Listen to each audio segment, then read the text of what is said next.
นหักเขาสลายโอ้หักเขาเอ๋ยก่อนเคยสุขสมชื่นใจ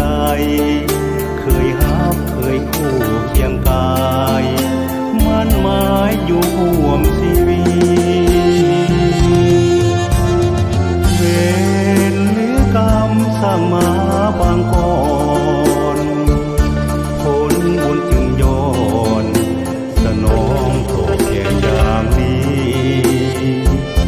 สร้างภาพลงปากฟัง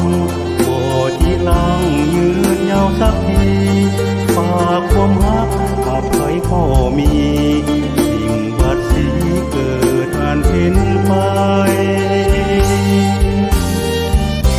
คิดหวังรักน้อง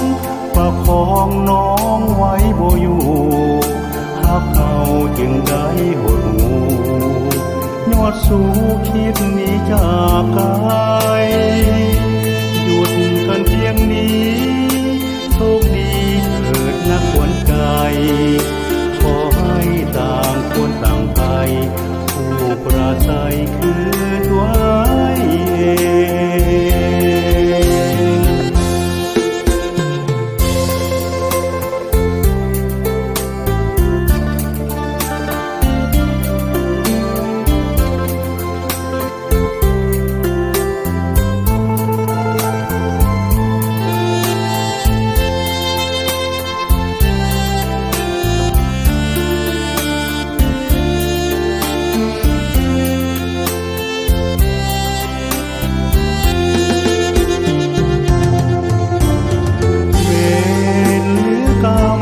มา